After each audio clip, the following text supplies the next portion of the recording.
Hello friends, तो आशा है आप सभी लोग बहुत ही स्वस्थ होंगे और मस्त होंगे और अपनी पढ़ाई में दिल जान से लगे होंगे। तो मैं आज आप सभी के लिए कक्षा 12 विषय भौतिक विज्ञान का एक बहुत ही महत्वपूर्ण प्रश्न पत्र लेकर आया हूं, जो आपके बोर्ड परीक्षा में आपकी बहुत ही सहायता करेगा। ये यूपी सरकार द्वारा पारित किया गया एक मॉडल पेपर है, जिसे लगभग सभी विद्यार्थियों को जो कि कक्षा 12 के हैं उन्हें करना चाहिए, क्योंकि इसी पर आधारित सभी प्रश्न आपकी बोर्ड परीक्षा में पूछे जाने वाले हैं। इसीलिए ये प्रश्न पत्र आप सभी के लिए बहुत ही महत्वपूर्ण है। तो आप सभी को इसके निर्देशांकों को पढ़ लेना है। तो चलिए हम बिना समय को नष्ट किए इसके प्रश्न उत्तर से शुरू करते हैं। तो इसका पहला प्रश्न है, यदि एक प्रोटीन के 200 सेंटीमीटर क्यूब जलीय विलयन में 1.26 ग्राम प्रोटीन है तथा 300 के पर इस विलयन का प्रसारण दाब 2.57 × 10⁻³ बार है, तो प्रोटीन का मोलर द्रव्यमान होगा। तो फ्रेंड्स, इसका पहला ऑप्शन है 6.022 ग्राम प्रति मोल। इसका दूसरा ऑप्शन है 6.1022 ग्राम प्रति मोल है। इसका तीसरा ऑप्शन 610.22 ग्राम प्रति मोल है। इसका चौथा ऑप्शन 61.22 ग्राम प्रति मोल है। तो फ्रेंड्स, आप सभी को बताना है इसमें कौन सा राइट आंसर होगा। इसे मैं आप सभी के लिए छोड़ रहा हूं और आप सभी लोग इसका उत्तर मुझे कमेंट सेक्शन में ज़रूर ही बताना। जो इसका सही उत्तर देगा मैं उसका कमेंट को हाईलाइट करूंगा। इसके बाद ख नंबर प्रश्न आता है, संक्रमण तत्वों की मूल अवस्था में नीचे दिए गए डी इलेक्ट्रॉन विन्यास में कौन सी अवस्था स्थायी होगी।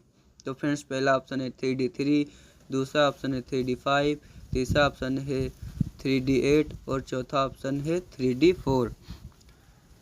तो फ्रेंड्स, इसमें हमारा जो दूसरा वाला ऑप्शन है 3d5 राइट हो जाएगा, क्योंकि कोई भी कक्षक अपनी अर्धभरित अवस्था में या फिर पूर्ण भरित अवस्था में सर्वाधिक स्थायी होता है। इसके बाद ग नंबर प्रश्न आता है, संकुल CONH3 6 और फिर Cl2 से विलयन में कितने आयन उत्पन्न होंगे। इसका पहला ऑप्शन है 6, दूसरा ऑप्शन है 4 और तीसरा ऑप्शन है 3 और चौथा ऑप्शन है 2। तो फ्रेंड्स, इसका जो राइट आंसर होगा वो चौथा ऑप्शन 2 हो जाएगा, क्योंकि ये 2 आयनों में टूटेगा, Cl- और बाकी पॉजिटिव में रहेगा। इसके बाद घ नंबर प्रश्न आता है, निम्नलिखित यौगिकों में क्वथनांक का बढ़ता क्रम है। पहला यौगिक आपका CH3 CH2 CH2 CHO है, दूसरा यौगिक ये है, तीसरा यौगिक ये है और चौथा यौगिक ये है। तो फ्रेंड्स, इसमें आपको क्वथनांक बताना है। इसका पहला ऑप्शन ये है, इसके बाद ये, इसके बाद ये और इसके बाद ये। तो चूंकि हम जानते हैं कि जो वंडरवाल है वो द्रव्यमान, वंडरवाल बल जो है वो द्रव्यमान के अनुक्रमानुपाती होता है, अर्थात द्रव्यमान बढ़ाने पर वंडरवाल बल बढ़ेगा और जब वंडरवाल बल बढ़ेगा तो यौगिक का क्वथनांक भी बढ़ेगा। इसके अनुसार हमारा जो पहला ऑप्शन है वो राइट हो जाएगा। इसके बाद अंगा नंबर प्रश्न आता है, ग्रेवियल थैलिमाइड संश्लेषण से क्या बनता है। पहला ऑप्शन है प्राथमिक एरोमेटिक एमीन, दूसरा ऑप्शन है प्राथमिक एलिफेटिक एमीन, तीसरा ऑप्शन है द्वितीयक एमीन और चौथा ऑप्शन है तृतीयक एमीन। तो फ्रेंड्स, इसमें हमारा पहला ऑप्शन प्राथमिक एरोमेटिक एमीन राइट हो जाएगा। इसके बाद हमारा 4 नंबर प्रश्न आता है, माल्टोज बना होता है। पहला ऑप्शन है 2 अणु ग्लूकोज से, दूसरा ऑप्शन है 2 अणु फ्रक्टोज से, तीसरा ऑप्शन है ग्लूकोज तथा फ्रक्टोज से और चौथा ऑप्शन है इनमें से कोई नहीं। तो फ्रेंड्स, जो हमारा माल्टोज है वो दो अणु ग्लूकोज से बना होता है। माल्टोज, इसका आप मल्टीप्लाई करके याद कर सकते हैं, ग्लूकोज। और जो हमारा फ्रक्टोज है वो ग्लूकोज और गैलेक्टोज से बना होता है। इसके बाद हमारा 2 का नंबर प्रश्न आता है। 1/2 गुणक की व्याख्या कीजिए। यह अणुसंख्यक गुणों से किस प्रकार संबंधित है। तो फ्रेंड्स, आप सभी लोग इन प्रश्नों को स्वयं ही कर लेना। यदि मैं इनको करवाऊंगा तो ये वीडियो बहुत ही लंबी हो जाएगी, जो कि मैं नहीं चाहता हूँ। इसीलिए आप लोग स्वयं इसे हल करें। यदि आपको कहीं कठिनाई होती है तो आप लोग कमेंट बॉक्स में अवश्य ही बताएं। मैं उस प्रश्न का हल बनाकर आपके पास अवश्य ही भेजूंगा। तो इसके बाद इसका अगला प्रश्न ख नंबर है। अंतराकाशीय यौगिक क्या हैं। इस प्रकार के यौगिक संक्रमण धातुओं के लिए भली प्रकार से ज्ञात क्यों हैं। इसके बाद ग नंबर प्रश्न आता है। स्पेक्ट्रोमीरा रासायनिक श्रेणी क्या है। इसके बाद घ नंबर प्रश्न आता है। निम्नलिखित परिवर्तन आप कैसे करेंगे। इसके बाद घ का पहला है क्लोरोएथेन से ब्यूटेन, और घ का दूसरा है एनिलीन से क्लोरोबेंजीन। इसके बाद 3 का प्रश्न है। 45 ग्राम एथिलीन ग्लाइकॉल C2H6O2 को 600 ग्राम जल में मिलाया गया। विलयन के हिमांक और नमन और हिमांक की गणना कीजिए।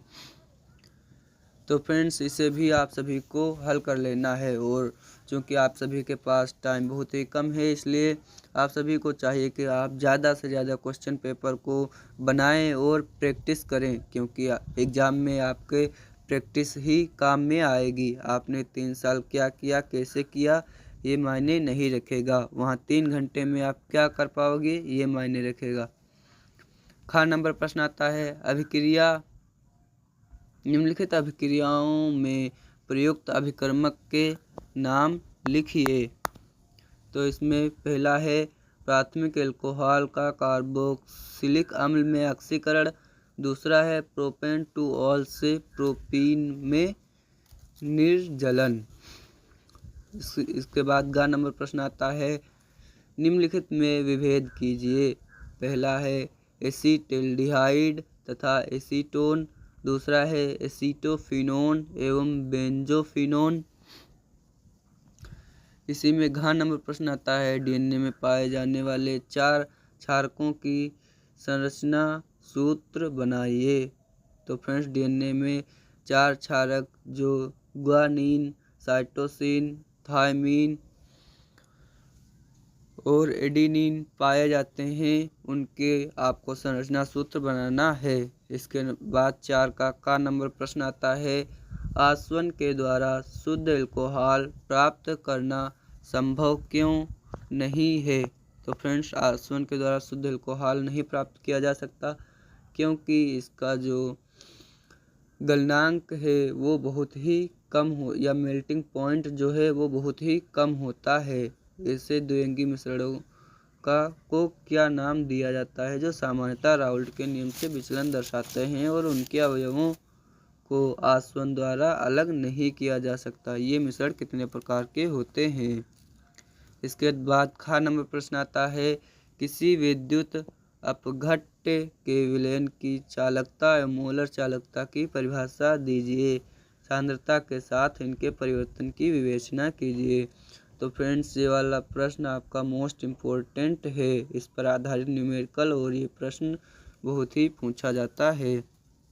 इसके बाद ग नंबर प्रश्न आता है। एक अभिक्रिया ए के प्रति प्रथम तथा बी के द्वितीय कोटि की है। इसमें पहला है अवकल वेग समीकरण लिखिए। दूसरा है बी की सांद्रता 3 गुनी करने से वेग पर क्या प्रभाव पड़ेगा। और चौथा है ए तथा बी दोनों की सांद्रता दुगनी करने से वेग पर क्या प्रभाव पड़ेगा। इसके बाद घ नंबर प्रश्न आता है। निम्नलिखित का कारण लिखिए। पहला है Cr2 प्लस प्रबल अपचायक है, जबकि मैंगनीज प्रबल ऑक्सीकारक है। फिर इसी में दूसरा आता है, आयनों का D1 विन्यास अत्यंत अस्थायी है। इसके बाद 5 का नंबर प्रश्न आता है, प्राथमिक और द्वितीयक बैटरियों की तुलना में ईंधन सेल से क्या लाभ है।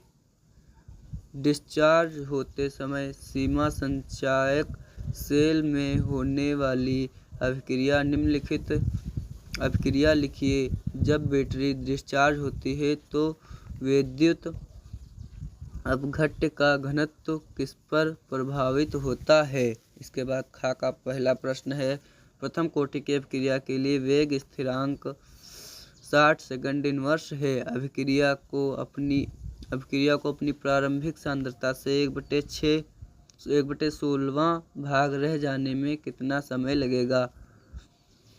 इसके बाद इसी में दूसरा प्रश्न आता है, एक प्रथम कोटि की अभिक्रिया में 30% वियोजन होने में 40 मिनट लगते हैं, तो अर्ध आयु की गणना करना है। इसके बाद गा का पहला प्रश्न आता है, ग्लूकोज तथा फ्रक्टोज के दो समान रासायनिक गुणों के समीकरण लिखना है।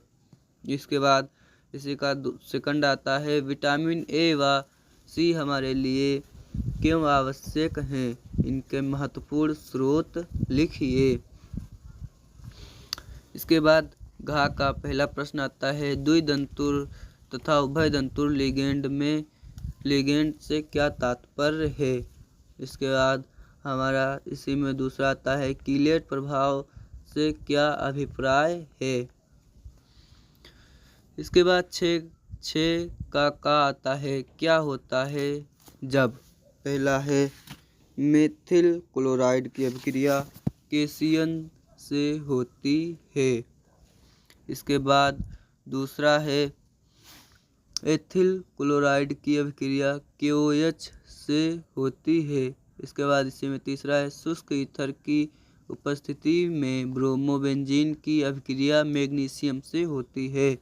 इसके बाद चौथा आता है, N-ब्यूटिल क्लोराइड को एल्कोहलिक KOH के साथ अभिकृत किया जाता है। इसके बाद इसी में पांचवा आता है, क्लोरोबेंजीन का जल अपघटन किया जाता है।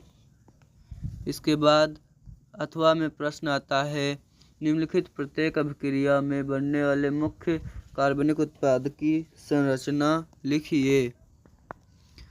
जिसमें पहला है CH3CH2CH2Cl प्लस NaI।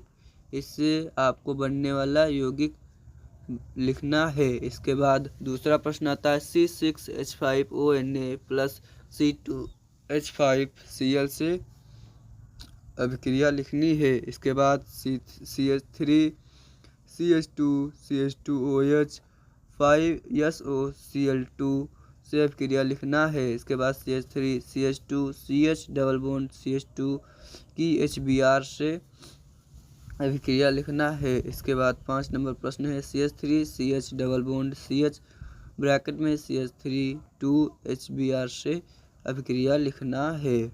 इसके बाद इसी में खा नंबर प्रश्न आता है, निम्नलिखित को उदाहरण सहित लिखिए। पहला है कोल्बे अभिक्रिया, दूसरा है रायमंड टीमन अभिक्रिया, और जो तीसरा है विलियमसन ईथर संश्लेषण लिखना है। इसके बाद अथवा में प्रश्न आता है, निम्नलिखित अभिक्रियाओं के लिए समीकरण दीजिए। पहला है तनु HNO3 की फिनॉल से अभिक्रिया, दूसरा है ब्रोमीन की CH2 से अभिक्रिया, और चौथा है प्रोपेन 1 का क्षारीय KMNO4 से अभिक्रिया। इसके बाद 7 का नंबर प्रश्न आता है, निम्नलिखित रूपांतरणों को अधिकतम 2 चरणों में संपन्न कीजिए। तो इसमें पहला है ब्रोमोबेंजीन से 1-फेनिल एथेनॉल। इसके बाद दूसरा है बेंजिल्डिहाइड से 3-फेनिल प्रोपेन 1 ऑल। इसके बाद तीसरा है एथेनॉल से 3 हाइड्रोक्सी ब्यूटेनॉल। चौथा है बेंजोइक अम्ल से बेंजेल्डिहाइड। और पांचवा है प्रोपेनॉन से प्रोपीन। अथवा में दिया है निम्नलिखित यौगिकों की संरचना बनाइए। 4-क्लोरोपेंटेन 2 ऑन। और इसके बाद दूसरा दिया है P, डाई हाइड्रोक्सी बेंजीन फिनोन की संरचना बनाना है। इसके बाद इसी में तीसरा दिया है हेक्स-2-इन 4 आइनोइक अम्ल की भी आपको संरचना बनाना है। इसके बाद चौथा दिया है 3 मेथिल ब्यूटेनेल की संरचना बनाना है। और फिर पांचवा दिया है P मेथिल बेंजेल्डिहाइड। इसके बाद ख नंबर प्रश्न आता है निम्नलिखित के कारण बताइए। एथिल एमीन जल में विलय है जबकि एनिलीन नहीं। इसके बाद एनिलीन फ्रीडल क्राफ्ट अभिक्रिया प्रदर्शित नहीं करती। इसके बाद एरोमेटिक एमिनो के डाई एजोनियम लवण एलिफेटिक एमिनो से प्राप्त लवण से अधिक स्थायी होते हैं। इसी में अथवा वाला प्रश्न आता है अणुसूत्र C4H11 से प्राप्त विभिन्न समावयवी एमिनो की संरचना लिखिए। विभिन्न युग्मों द्वारा कौन से प्रकार की समावयवता प्रदर्शित होती है।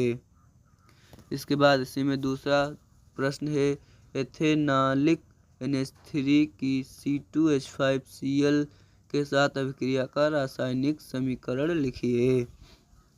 तो ये था हमारे क्वेश्चन पेपर का सबसे अंतिम प्रश्न। आशा है आप सभी को ये वीडियो पसंद आई होगी और आपने हमारे वीडियो को लाइक, सब्सक्राइब और अपने फ्रेंडों को अवश्य ही भेजा होगा।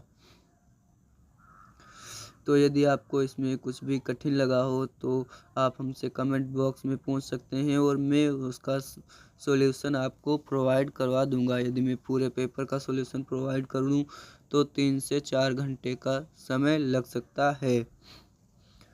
तो धन्यवाद। ऐसे ही मज़ेदार पेपर पाने के लिए आप हमारे चैनल के साथ जुड़े रहें।